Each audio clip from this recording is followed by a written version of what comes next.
Hello friends, स्वागत है आपका हमारे यूट्यूब चैनल खेन अकेडमी में। मैं आज आपके लिए लेकर आया हूँ एक नई वीडियो जो चार्ज के कुछ इम्पोर्टेंट फैक्ट्स के बारे में है और कुछ मॉडर्न व्यू भी है इसमें।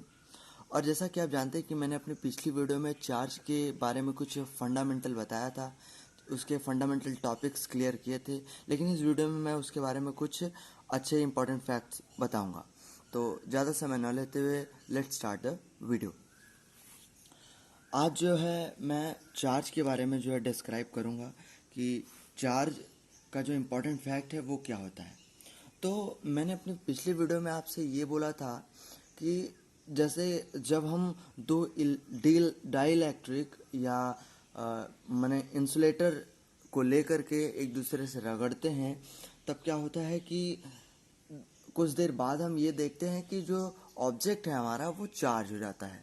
मतलब उसके पास एक ऐसी क्वालिटी आ जाती है कि वो छोटे जो है पार्टिकल्स को अपनी तरफ अट्रैक्ट करे, अपनी तरफ खींचे। लेकिन किस ऑब्जेक्ट पे पॉजिटिव चार्ज हुआ और किस पर नेगेटिव चार्ज हुआ, इसका फंडामेंटल नहीं दिया गया था।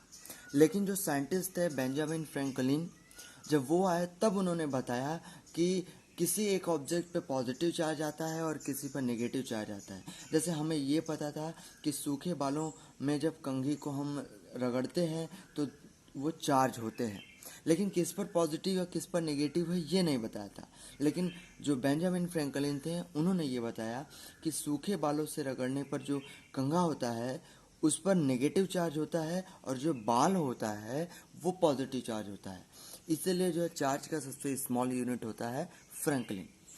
आज हम जो है law of conservation of charge के बारे में बात करेंगे। सबसे पहले लॉ ऑफ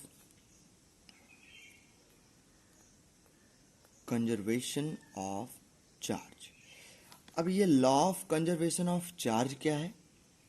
जो law of conservation of charge है वो इम्पॉर्टेंट है क्योंकि इसमें यह बताया गया है कि जब हम किसी ऑब्जेक्ट को चार्ज करते हैं, मतलब उसको फ्रिक्शन करते हैं जिससे कि उस पर जो है चार्ज क्रिएट हो, तो जो चार्ज होता है ना तो उस पर कहीं से जो है उत्पन्न होता है और ना ही कहीं जो है नष्ट होता है। मतलब ना ही उसको जो है उत्पन्न किया जाता है और ना ही नष्ट किया जाता है, लेकिन उसका जो है फॉर्म जो है बदला जाता है। मतलब वन फॉर्म इनटू अनदर, मतलब एक रूप से दूसरे रूप में हम उसको बदलते हैं। ना तो उसको हम जो है उत्पन्न करते हैं और ना ही नष्ट करते हैं, उसे हम एक रूप से दूसरे रूप में बदलते हैं। और ये जो पॉइंट है ये इस बात को क्लियर करता है कि जो हमारा आवेश होता है, आवेश जो होता है वह सदैव संरक्षित होता है। आवेश सदैव संरक्षित होता है। मतलब चार्ज जो है एक कंजर्वेटिव क्वांटिटी है। आवेश सदैव संरक्षित होता है। इस बात को इससे क्लियर होता है जब हम law of conservation of charge के बारे में जानते हैं। हमारा ये सबसे पहला था। और जो दूसरा है वो क्या है, थोड़ा हम मॉडर्न व्यू देखते हैं कि चार्ज के बारे में जो है मॉडर्न व्यू क्या था। मतलब आधुनिक मत जो है वो चार्ज के बारे में क्या था। तो मॉडर्न व्यू ये था कि जैसे हमारे पास जो द्रव्यमान होता है वो एक फंडामेंटल क्वालिटी होता है मैटर का। मतलब द्रव्यमान जो है किसी द्रव्य का एक मूल गुण होता है। उसी तरीके से वैद्युत आवेश भी द्रव्य का एक मूल गुण होता है। इस बारे में मैंने पिछली वीडियो में जो है डिस्क्राइब किया था। तो मॉडर्न व्यू क्या है कि जो इलेक्ट्रिक चार्ज है, मतलब ये इलेक्ट्रिक चार्ज जो है वो फंडामेंटल फॉर्म में जो है एटॉमिक पार्टिकल होता है। मतलब जो वैद्युत आवेश है वो मूल रूप से परमाणुवीय कण होता है, मतलब उससे वो बना हुआ होता है। और जो एटॉमिक पार्टिकल यानी परमाणुवीय कण होते हैं वो कौन कौन से हैं, तो इलेक्ट्रॉन और प्रोटॉन होते हैं। मतलब हम लिख सकते हैं कि इलेक्ट्रिक चार्ज ये जो है इलेक्ट्रॉन मतलब ई माइनस और प्रोटॉन यानी दोनों इलेक्ट्रॉन और प्रोटॉन का चार्ज दोनों इक्वल होता है, लेकिन एक प्लस होता है और एक माइनस होता है।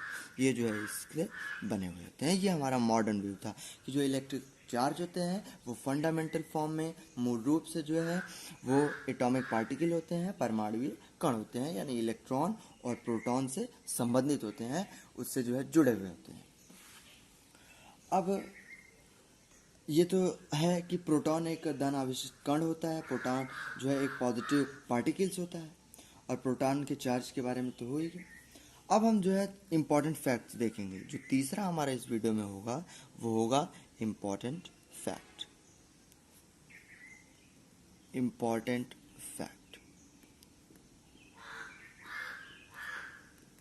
अब हमारा इम्पॉर्टेंट फैक्ट्स क्या होगा?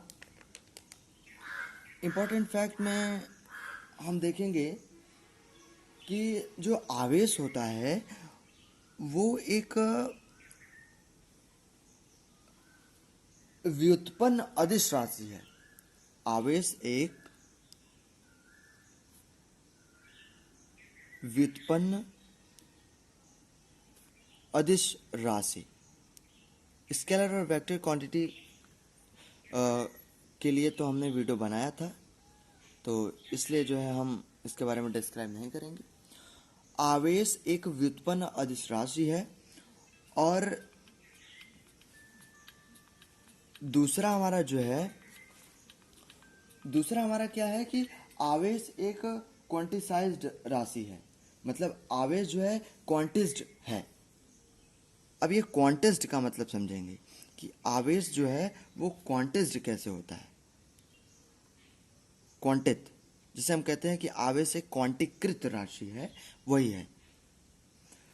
जैसे आवेश का क्वांटम जो है, क्वांटम का मतलब होता है कि जैसे हम एक्सपेरिमेंट के थ्रू ये देखते हैं कि प्रोटॉन और न्यूट्रॉन और अदर जो पार्टिकल्स होते हैं वो जो है कहीं ना कहीं पार्टिकल के मिलने से ही बनते हैं, जिसे हम क्वार्क्स कहते हैं। उसका नाम जो है वो क्वार्क्स होता है।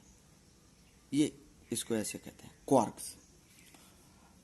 इस पर जो है प्लस माइनस 1/3 इलेक्ट्रॉन का चार्ज या प्लस माइनस 2/3 इलेक्ट्रॉन का चार्ज होता है। और जो न्यूक्लियर होता है उसके अंदर ये जो पार्टिकल्स होते हैं वो जो है उपस्थित होते हैं। किंतु जो क्वार्कस होता है वो जो है फ्री में होता है, नाभिक के बाहर। सॉरी, क्वार्कस जो है नाभिक के बाहर वो फ्री नहीं हो सकता है, तो इसलिए उसके अंदर जो होता है तो हम कहते हैं कि जो है चार्ज जो है क्वांटीकृत राशि है। अब हम तीसरे के बारे में डिस्क्राइब करेंगे। आवेश सदैव संरक्षित होता है, कंजर्वेटिव है, ये तो हमने बताया था। हाँ, एक चीज और होता है कि अगर पूछे कि एक कूलाम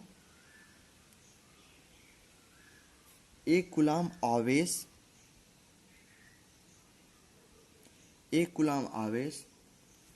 इज इक्वल टू कितना होगा, तो 6.25 इंटू 10 के पावर 18 आवेश, ये इतना होता है एक कूलाम आवेश में। ठीक।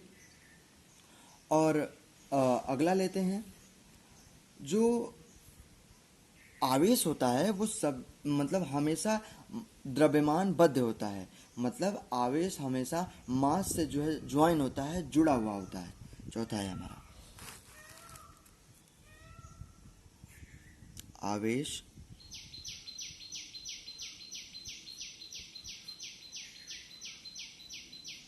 द्रव्यमान से बद्ध रहता है, मतलब ये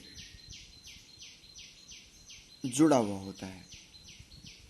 और अगर द्रव्यमान नहीं होगा तो इसका कोई भी अस्तित्व नहीं हो सकता। मतलब द्रव्यमान के बिना आवेश का अस्तित्व नहीं हो सकता, जबकि आवेश के बिना द्रव्यमान का अस्तित्व हो सकता है। ये दोनों फैक्ट है। तो इंपॉर्टेंट फैक्ट्स को हम फिर से एक बार रिपीट करते हैं। आवेश एक व्युत्पन्न अदिश राशि है। आवेश क्वांटित होता है, जैसा कि मैंने बताया कि अदर पार्टिकल्स जो है प्रोटॉन है वो जो है अदर फंडामेंटल पार्टिकल से बने हुए होते हैं, जिनको हम क्वार्क्स कहते हैं। ये जो है स्वतंत्र अवस्था में नाभिक के बाहर संभव नहीं है, तो इसे हम कहते हैं कि आवेश जो है क्वांटीकृत होता है, वो बंधा होता है। एक कूलाम आवेश इक्वल टू 6.25 इंटू 10 पावर जो है 18 आवेश द्रव्यमान से बंधे रहता है। तो ये हमारा जो था इम्पॉर्टेंट फैक्ट था, और ये हमारा कुछ मॉडर्न व्यू था, और हमने law of conservation of charge के बारे में भी बताया। मैं आशा करता हूँ कि ये वीडियो आपको बहुत पसंद आया होगा और ये टॉपिक आपको समझ में आया होगा। और मेरी पिछली वीडियो को देखने के लिए आप केन अकेडमी पर विजिट कर सकते हैं। तब तक के लिए धन्यवाद।